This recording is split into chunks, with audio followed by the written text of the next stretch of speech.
Perusahaan yakni PT GAC Nikel memenuhi kaidah lingkungan. Pernyataan itu disampaikan usai Kementerian Lingkungan Hidup meninjau lokasi tambang nikel pada 26 hingga 31 Mei lalu. Kementerian LH mengklaim PT GAC Nikel sudah penuhi urusan teknis, termasuk izin usaha pertambangan untuk luas area tambang mencapai 6.000 hektar. Nah, PT GN ini secara status berada di kawasan hutan lindung. Ya, memang kelihatannya pelaksanaan kegiatan tambang nikel di PT GAC ini oleh PT GN ini relatif memenuhi kaidah-kaidah tata lingkungan. Artinya bahwa tingkat pencemaran yang nampak oleh mata itu hampir tidak terlalu serius. Artinya kalaupun ada gejala ketidaktaatannya lebih ke minor saja.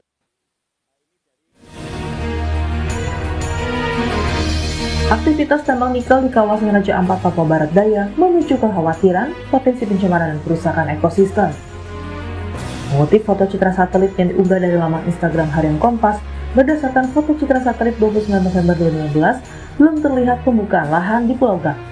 Kondisi yang sama juga tampak ada citra satelit yang diambil pada 19 Maret 2017. Namun, pada 2018, aktivitas pembukaan lahan mulai terlihat di pulau itu. Saat meninjau langsung PT GAC Nikel di Pulau GAC, Kabupaten Raja Ampat, Sabtu kemarin, Menteri Energi dan Sumber Daya Mineral Bahlil Lahadalia bilang tidak ada pencemaran lingkungan tahun ini karena proses produksi tambang terjadi tahun 2024. Dan pemerintah akan melakukan evaluasi menyeluruh terkait izin tambang di Pulau GAC Raja Ampat. Penemo dengan PT Pulau GAC itu kurang lebih sekitar 30 km sampai dengan 40 km. Jadi wilayah Kabupaten Raja Ampat itu banyak hutan konservasi, banyak pulau-pulau yang untuk prawisata, tapi juga ada pulau-pulau yang memang ada pertambangan. Kita memutuskan lewat Dirjen Minerba untuk status daripada IUP PT GAC yang sekarang lagi mengelola itu kan cuma satu ya. Itu kami untuk sementara kita hentikan operasinya. Saat dikonfirmasi terkait polemik tambang nikel di Raja Ampat melalui pesan tertulis kepada Kompas TV, Komisaris PT GAC Nikel Ahmad Farul Rozi menyebut lokasi tambang nikel dengan kawasan wisata sangat jauh. Farul Rozi juga bilang perusahaan taat kepada aturan dan ketentuan pemerintah untuk menjaga lingkungan. Sebelumnya, Greenpeace Indonesia mengkritik dampak buruk eksploitasi nikel di kawasan Raja Ampat, Papua Barat Daya. Data Greenpeace Indonesia menyebut, industri tambang nikel di Papua berdampak pada kerusakan lingkungan di sejumlah pulau kecil di Raja Ampat. Greenpeace menyebut ada lebih dari satu perusahaan tambang nikel yang aktif beroperasi di Raja Ampat. Yang disampaikan Pak Menteri Bahlil tadi, yang katanya mau membuat ketidaksimpangsiuran, itu memungkinkan untuk membuat kesimpangsiuran baru atau kekeliruan. Raja Ampat ini, karena Raja Ampat ini juga bukan hanya PT GAC dan bukan hanya Pulau GAC. Saat ini ada 5 izin yang aktif, yang izinnya diterbitkan oleh Kementerian ESDM. Ada Pulau GAC, ada Pulau KW, ada Pulau Manuran, ada Pulau Batang Pele, dan ada di Waigeo Besar. Dan ini bukan cerita soal dia jauh dari lokasi pariwisata atau tidak. Undang-undangnya sudah jelas melarang bahwa pulau-pulau kecil itu dilarang ditambang. Putusan MK juga sudah jelas memperkuat peraturan perundang-undangan ini. Desakan untuk menghentikan tambang nikel di Raja Ampat, Papua Barat Daya ramai disuarakan. Di antaranya selebritas Nadine Chandrawinata dan Yuni Sumargo yang mengunggah keindahan Papua dan meminta aktivitas tambang dihentikan demi menjaga kawasan geopark Raja Ampat dan ekosistem lainnya dari kerusakan tambang. Tim Liputan Kompas TV.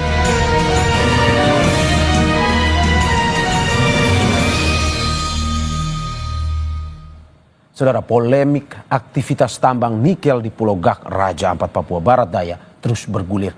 Aktivis lingkungan Greenpeace bilang banyak kerusakan yang terjadi tak hanya di Pulau GAC, melainkan pulau lain juga terdampak. Namun pemerintah bilang aktivitas tambang nikel ini jauh dari lokasi wisata dan sudah sesuai aturan. Benarkah aktivitas tambang nikel ini tidak mengganggu keindahan Pulau GAC Raja Ampat? Apa solusinya jika memang izin tambang sudah terbit?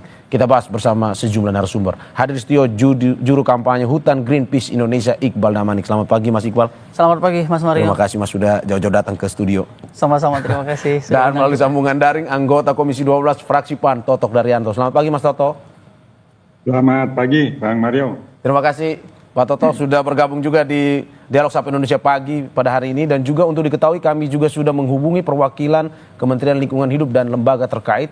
Namun hingga saat ini belum bisa bergabung karena masih mengkaji dengan beberapa ahli menyoal kegiatan penambangan ini. Saya sabar Mas Iqbal, sebenarnya kita sudah ngobrol dari tadi tapi saya ke Mas Toto dulu. Siap. Pak Toto, bagaimana dari DPR sendiri melihat tambang yang dilakukan? Teman-teman Greenpeace kemarin memberikan sejumlah aksi protes terkait dengan tambang ini. Ini hasilnya seperti apa? Apakah memang sudah mendengar sejak lama Komisi 12 atau bagaimana? Ya, mengenai protes dari Greenpeace itu sebetulnya kita sudah mendengar sudah lama, kita mengikuti, dan respon dari pemerintah saya kira juga cukup cepat, di mana Kementerian SDM dan Lingkungan Hidup juga sudah turun di lapangan, dan sementara memberikan laporan-laporan hasil sementara dari peninjauan itu, dan nampaknya saya lihat sekarang itu belum memuaskan bagi aspirasi publik ya.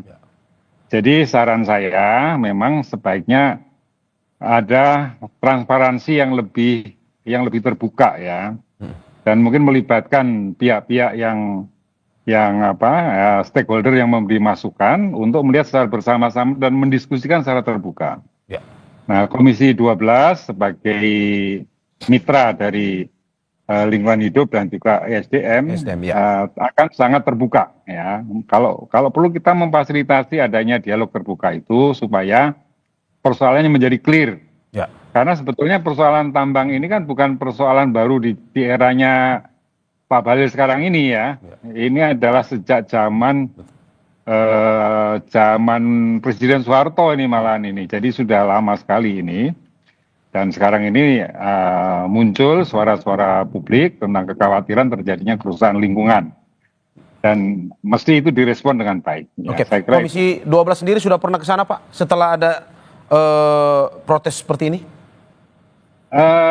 Ini sekarang masih reses ya. Jadi saya kira nanti setelah kita masuk dalam masa persidangan akan segera minta diagendakan oleh pimpinan supaya ada peninjauan ke lapangan langsung gitu.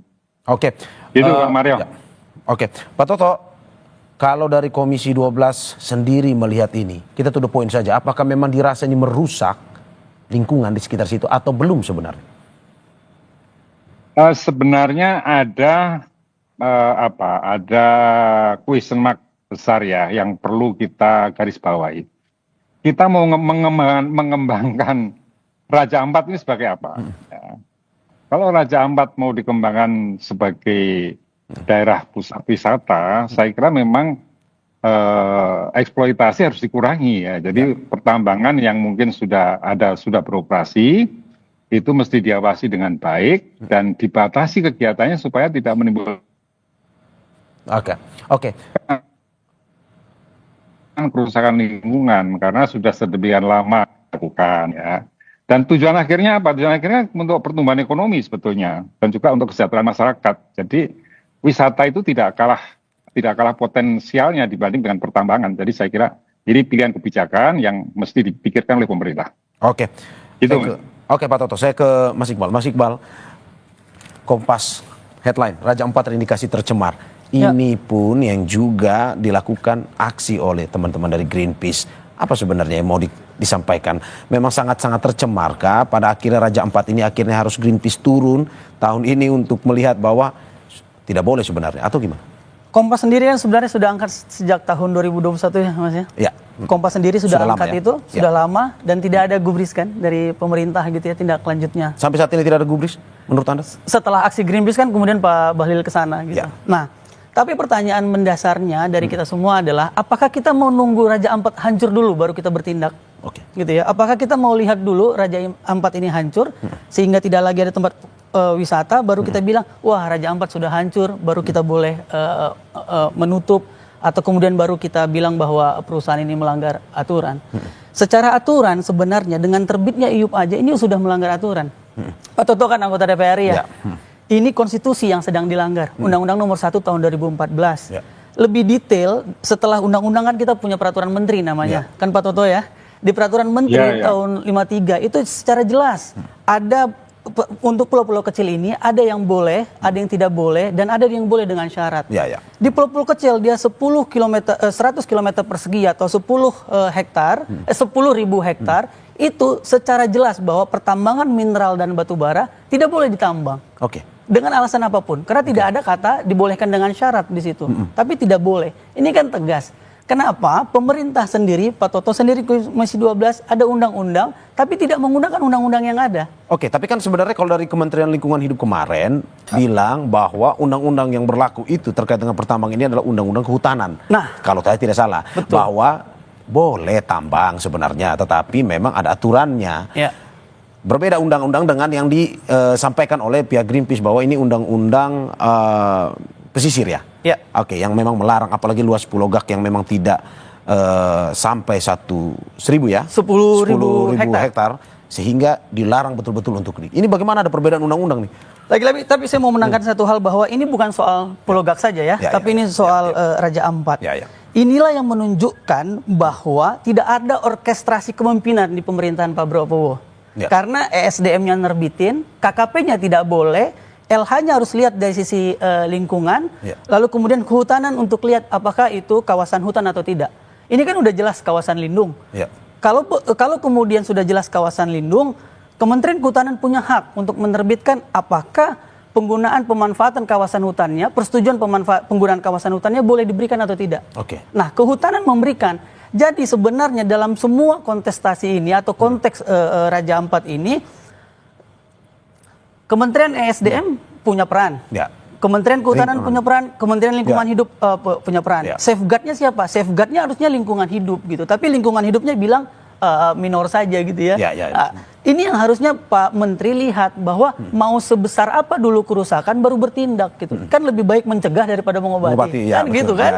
Jadi kalau kita nunggu rusak dulu mau bagaimana? Dan ini kan persoalan kerusakan lingkungan yang harus dievaluasi, jangan disimplifikasi sebenarnya. Pak Bahlil mencoba menyederhanakan persoalan ini dengan hanya melihat GAK. Lalu semua mata kita tuh ditujukan ke GAK, termasuk lingkungan hidup, termasuk kehutanan. Bagaimana kemudian kasus-kasus yang sudah terjadi di Morowali, bagaimana kemudian yang di Sulawesi misalnya ya, lalu kemudian di Maluku. Nah, ini kan juga kita harus fair ya untuk melihat bahwa industrialisasi nikel ini berdampak lingkungan yang sangat besar. Bahkan laporan terbaru di Teluk Weda, masyarakat sudah tercemar di dalam tubuhnya, di dalam urinnya, itu memiliki kandungan logam berat. Kalau kita berbicara soal kerusakan, apa saja kerusakan? Karena memang yang kemarin dibilang bahwa ini kerusakan ekologis. Apa sebenarnya kerusakan yang dilakukan oleh tambang ini? Ini Pak Hanif Faisal paham betul, karena Pak Hanif Faisal dulu di kehutanan, planologi. Kita tahu bahwa kuota deforestasi Indonesia itu sudah tidak boleh lagi, Mas. Kuota ya, dari apa yang ditentukan oleh kehutanan. Pembabakan hutan ini Pembabakan hutan. Tapi apa yang terjadi? Dari tahun 2016 sampai 2023, semenjak isu nikel, pembukaan lahan nikel itu naik 600%. 600%. Pembukaan lahan di wilayah konsesi nikel. Deforestasi di Pulau Gak sendiri itu 300 hektar. 300 hektar itu besar, Mas. Untuk pulau-pulau kecil. Sehingga waktu Pak Bahlil ke sana sama Pak Hanif mungkin tidak hujan ya. Sehingga limpasannya tidak ada. Tapi begitu hujan, lumpur di mana-mana. Nah, menyusahkan masyarakat di situ ya. Apa, Mas? Menyusahkan masyarakat di situ. Menyusahkan masyarakat, tapi masyarakat kan memang kita harus akui bahwa GAK memberikan giat ekonomi di Pulau Gak. Karena itu pulau kecil sekali. Jadi aktivitas ekonomi itu memang digerakkan sama perusahaan ini.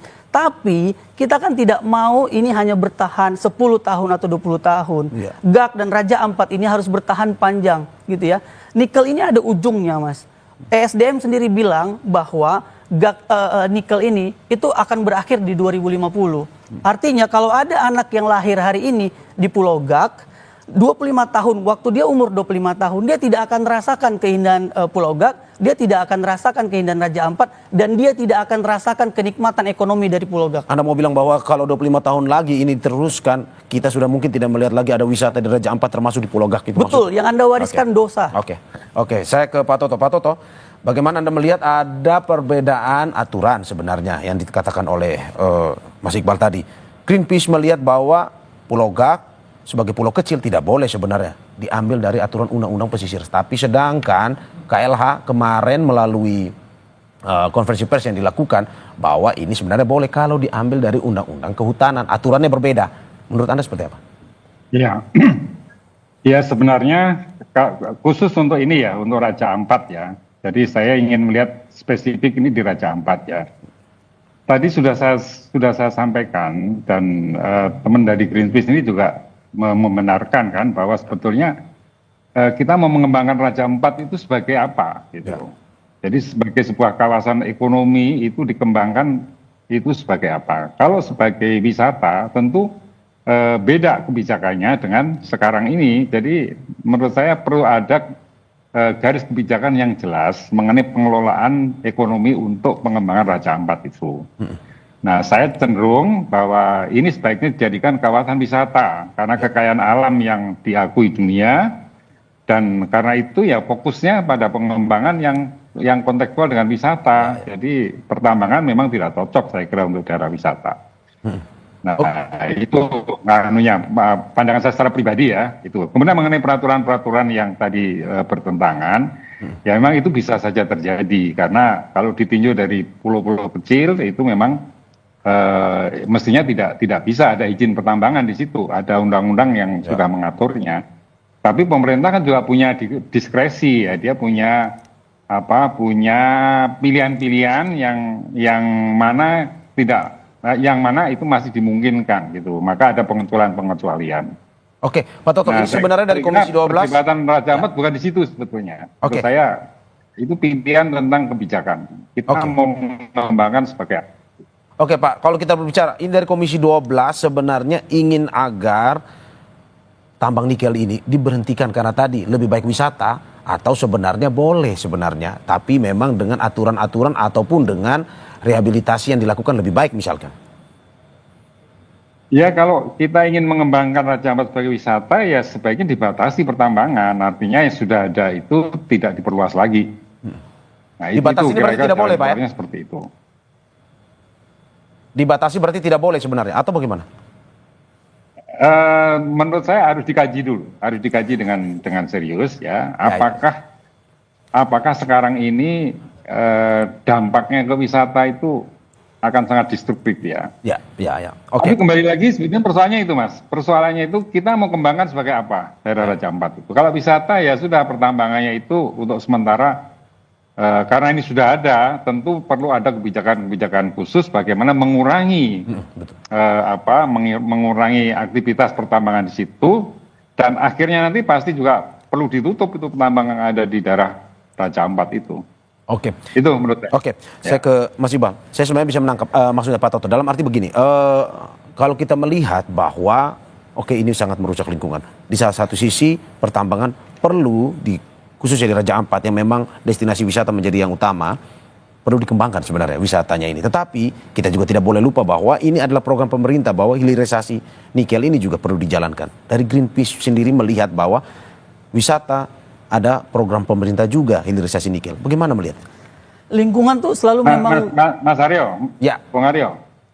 Jadi ini kan bukan peristiwa yang terjadi sesaat sekarang kan. Ini sudah sejak masa era pemerintahan sebelumnya. Nah, kalau kita menghentikan tanpa alasan dan tanpa solusi, saya kira itu dampaknya bagi investasi kan juga akan sangat negatif. Jadi itu masalahnya. Kalau ini barang baru yang baru disusun sebuah kebijakan untuk merencanakan pengembangan daerah, ya saya setuju ini wisata aja, nggak perlu ada pertambangan. Tapi masalahnya ini sudah dosa bersama, dosa masa lalu yang diturunkan sampai sekarang. Jadi disitulah pentingnya kita mencari solusi gitu loh. Kalau langsung ditutup seketika menurut saya juga tidak bijak karena nanti akan mengganggu iklim investasi kan. Tapi untuk diteruskan juga tidak bisa karena ini daerah wisata.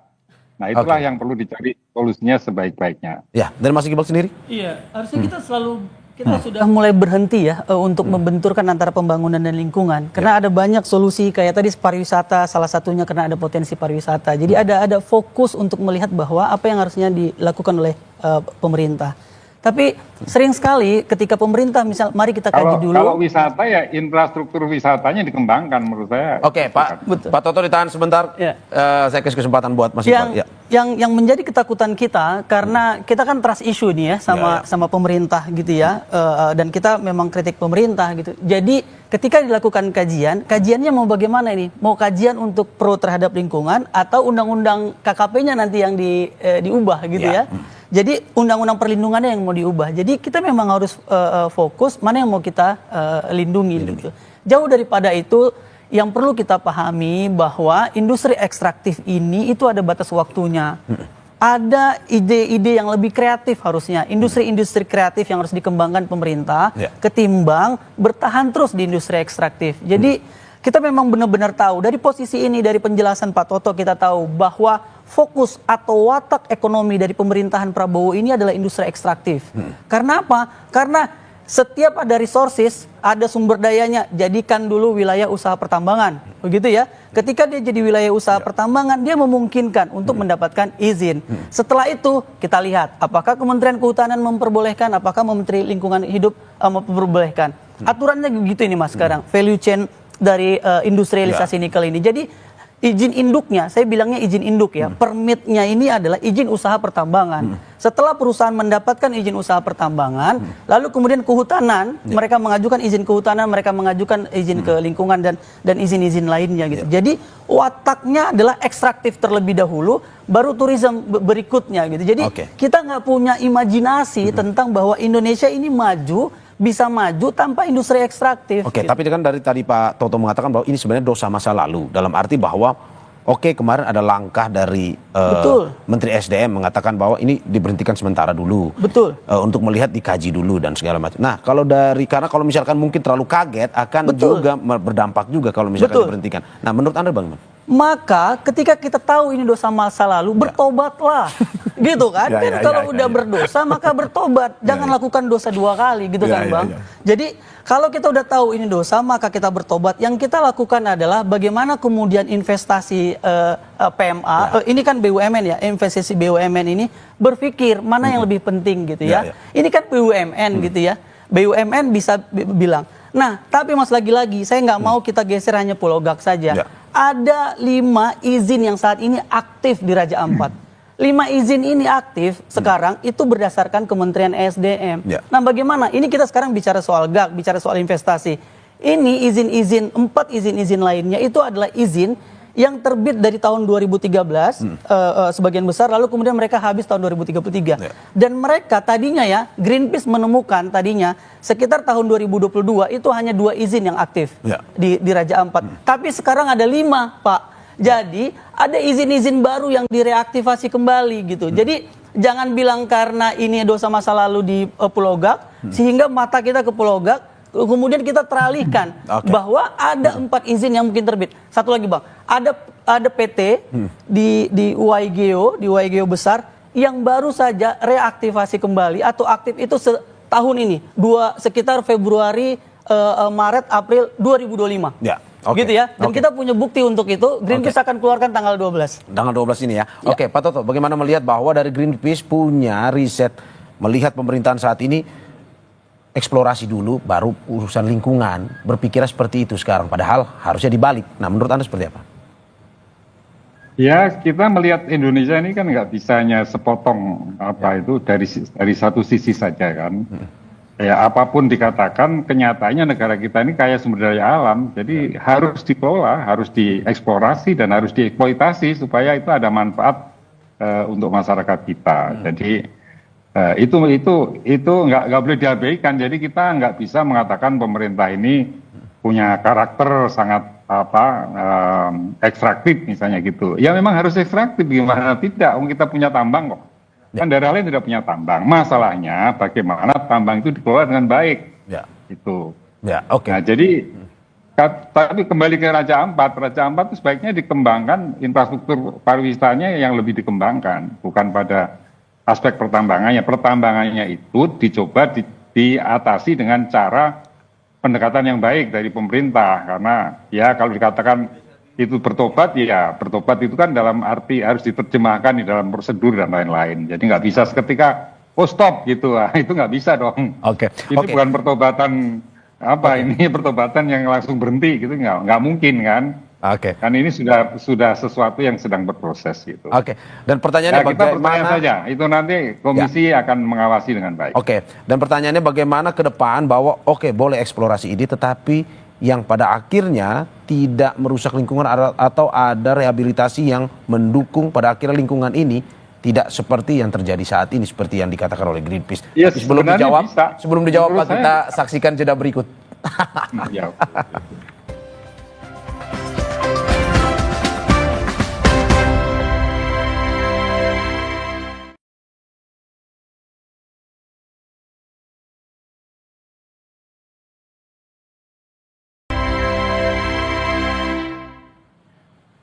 Saudara, selebritas sekaligus aktivis lingkungan Nadine Chandrawinata menjadi salah satu tokoh yang menyuarakan penolakannya terhadap aktivis tambang nikel di Raja Ampat. Dalam unggahan di akun Instagramnya, Nadine menulis, Papua memang luas, namun untuk mendapatkan keindahan seluas ini butuh waktu. Dan apabila kerusakan dimulai, kerusakan itu perlahan-lahan seluas Papua. Dilengkapi dengan tagar Save Raja Ampat.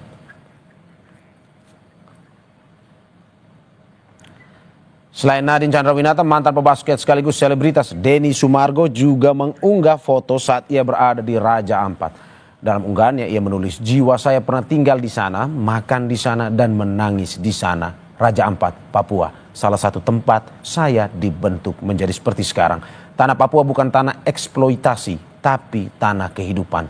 Tolong Pak Prabowo, dilengkapi dengan tagar Save Raja Ampat. Musisi Kunto Aji juga menyuarakan hal yang sama di akun Instagramnya. Kunto Aji bilang, stop sirkus-sirkus kapitalis, disertai unggahan foto bertuliskan tagar Save Raja Ampat.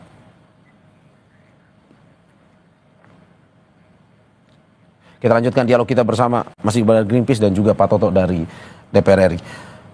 Saya sepertinya lagi bermasalah komunikasi, saya ke Mas Iqbal. Mas Iqbal, bagaimana melihat bahwa sustainability-nya, apakah sebenarnya dari Greenpeace, ini kita to the point saja nih, boleh atau tidak melakukan tambang di Indonesia, terutama juga di Papua? Pertanyaan boleh atau tidak dari sisi Greenpeace adalah harusnya penghormatan terhadap lingkungan hidup dan orang yang tinggal di dalamnya itu adalah hal yang harus diutamakan. Gitu. Apakah lagi-lagi dibenturkan dengan misalnya negara maju? Apakah ada negara maju yang tidak punya tambang? Ada. Jadi apakah kemudian industri ekstraktif satu-satunya untuk membuat negara maju? Tidak gitu. Jadi ini membutuhkan imajinasi kita gitu ya. Imajinasi, kreativitas untuk mengatakan bahwa apa industri yang harusnya dikembangkan. Tapi lagi-lagi ya, apakah kita mau hari ini bulan Mei akhir itu saudara-saudara kita ada 11 orang yang ditangkap di Mambasangaji karena dia mempertahankan tanahnya dari nikel. Apa kita mau begini terus? Konflik di mana-mana. Begitu hujan banjir. Yang perlu kita ingat juga Mas, krisis iklim ini udah di depan mata dan tidak bisa kita bantah bahwa kita adalah korban dari sini.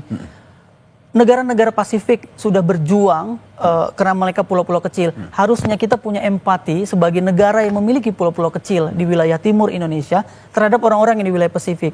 Ini sebenarnya sebuah dikotomi yang sangat menyedihkan karena korban pertama dari krisis iklim adalah tenggelamnya pulau-pulau kecil. Dan ketika tenggelamnya pulau-pulau kecil ini atau pulau-pulau kecil ini mulai hilang, yang dirugikan adalah masyarakat yang tinggal di dalamnya. Apakah sudah ada buktinya? Sudah ada. Beberapa negara-negara di Vanuatu, di Samoa, itu sudah banyak yang mulai terendam. Daratannya sudah mulai banyak hilang. Nggak cuma di Samoa, di Jawa. Di Jawa, di wilayah Pantura, ada satu desa namanya Timbul Sloko, itu sudah mulai terendam oleh air rob. Ini situasi yang lebih besar. Ini karena eksplorasi tambang tadi ya? Iya, karena eksploitasi tambang, karena industri ekstraktif sehingga emisi. Dan Indonesia adalah salah satu negara yang berkomitmen dan telah meratifikasi Paris Agreement. Gitu Mas. Bagaimana dengan kita ini tarik garis lurus dengan keinginan pemerintah bahwa hilirisasi ini tetap berjalan, bahwa oke, ini ada kekayaan alam Indonesia yang perlu dimanfaatkan, tetapi memang untuk kesejahteraan masyarakat. Di satu sisi Greenpeace menolak betul bahwa eksplorasi tambang ini memang harus digantikan dengan kekayaan alam yang memang bisa dimanfaatkan. Nah, sustainability seperti apa?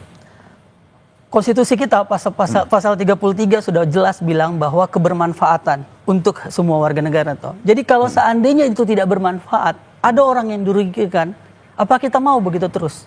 Gitu ya. Papua bagian dari Indonesia, dan Pak Toto tadi bilang kita tidak bisa melihat Indonesia secara sepenggal-sepenggal. Iya, karena kita tidak bisa melihat secara sepenggal-penggal, sehingga kita tidak bisa mengorbankan orang yang tinggal di hutan, orang yang tinggal di pulau, yang bergantung dengan hutan dan lautnya atas nama pembangunan dan hilirisasi. Kita bilang, apa sih manfaatnya tambang-tambang ini gitu ya? Nelayan makin susah cari ikan. Dan ini nggak cuma PT GAK gitu ya. Raja Ampat bilang, di Raja Ampat masih bagus, masih bisa cari ikan. Iya, kita tahu ekosistem Raja Ampat itu surga. 75% spesies terumbu karang di dunia ada di Raja Ampat. Gitu. Tapi kalau kita terus berpikir tentang ekstraktivisme, yang bisa kita lakukan adalah bagaimana semua ini, yang akhirnya terbayangkan bagi kita adalah bagaimana semuanya ini diambang kehancuran. Oke, tapi kan kita makanya juga Greenpeace tidak, menyebut ancaman. Kita nggak bisa mengelak gitu ya Bang. Kita benar-benar tidak bisa mengelak bahwa kita tidak bisa kembali ke gua, bahwa kita tidak menggunakan listrik, kita tidak menggunakan alat-alat yang membutuhkan nikel dan baja dan stainless steel. Tapi mari kita berpikir, kita tidak bisa mengorbankan manusia yang tinggal di dalamnya. Kita ini terlalu antroposentris, berpikir bahwa manusia adalah segala-galanya yang perlu diselamatkan. Tapi kan kita bisa melihat bahwa tidak dipungkiri ada perusahaan-perusahaan juga yang mungkin melakukan tambang, tapi juga melakukan rehabilitasi yang baik juga. Misalkan merawat lingkungan kembali, sehingga apa yang dulu digali, dieksplorasi oleh mereka pada akhirnya bisa pulih. Bagaimana Anda melihat itu? Betul. Ada reklamasi. Bahkan Pulau PT GAK mengatakan mereka melakukan sekitar 100 hektar. Tunjukkan sama kami atau sama publik di mana ada reklamasi yang berhasil, yang bisa mengembalikan ke ekosistem awalnya. Di mana di Indonesia atau di dunia ini yang betul-betul bisa mengembalikan ke ekosistem awalnya. Makanya Mas, aktivitas pertambangan ini MK menyebut ini sebagai sebuah kegiatan atau aktivitas yang berdampak secara luas terhadap ekosistem. Sehingga MK juga memutuskan, MK 35 tahun 2023 memutuskan bahwa tidak boleh mempertegas, keputusan MK mempertegas bahwa tidak boleh ada tambang-tambang di pulau kecil. Karena aktivitas pertambangan ini adalah aktivitas yang memiliki dampak kerusakan yang sangat besar. Oke, menurut Anda ini destruktif dan tidak bisa dikembalikan? Tidak bisa dikembalikan. Ada riset yang membuktikan bahwa untuk menumbuhkan reklamasi di pulau-pulau kecil itu lebih sulit daripada di pulau-pulau besar, di pulau besar atau daratan besar. Kenapa Mas? Karena untuk menumbuhkan pohon di pulau-pulau kecil ini belum dia besar, dia udah terbangkan angin. Itulah mengapa kita ingat, kalau kita tahu semua bahwa kalau kita naik gunung di puncak yang ada perdu kan Mas ya. Karena apa? Karena angin kencang, susah tumbuh besar. Makanya orang sering bilang begini, hutan di Raja Ampat itu kecil-kecil pohonnya. Betul, karena itu memang ekosistemnya tidak bisa dibayangkan dengan hutan besar tropis di wilayah daratan Papua besar gitu. Sehingga kita tahu alam saja sangat sulit untuk menumbuhkan pohon ini, dan itu umurnya udah ratusan tahun bahkan ribuan tahun sebelum manusia ada mungkin gitu ya. Dan kemudian kita datang tebang, terus kita bilang kita masih bisa tanam ini. Makanya saya bilang tadi, buktikan di mana ada reklamasi yang memang betul-betul berhasil, yang mampu mengembalikan ke ekosistem awalnya.